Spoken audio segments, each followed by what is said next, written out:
Hello and welcome to Sunset TV. I'm Brandon Winfrey and this is your only source for new Sunset Overdrive information. So if you hate it but need your Sunset fix, at E3 we announced our 8-player co-op experience, Chaos Squad, and we actually had the end portion of that, Night Defense, playable on the show floor. But I just want people to know that that's just a tiny slice of the mode. There's actually a whole part before it where you're running around with your team in the open world and completing missions. The basic idea is that everyone is voting on which missions to do, and these decisions affect the difficulty and the reward output of the end Night Defense. So the result is that each run of Chaos Squad is unique and crafted by the players. For a more detailed breakdown of how this works, check out this video right here in this area.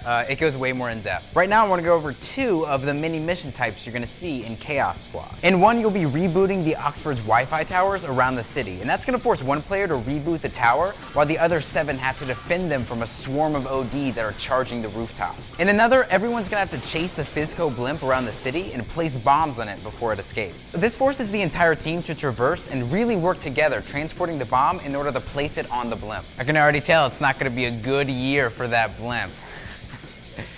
Get it? It's like the Goodyear blimp.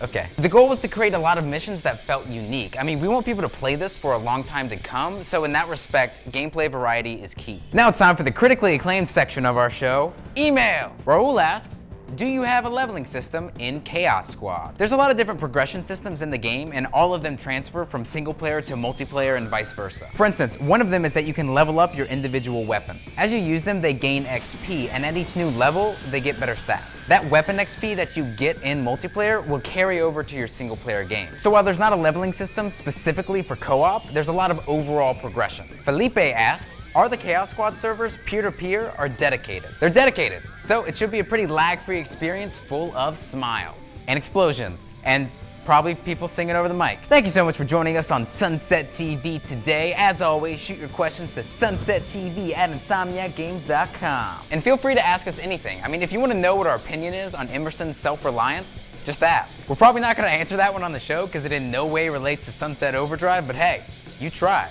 And that's half the battle. The other half of the battle was you losing it completely, so let's just ignore that part.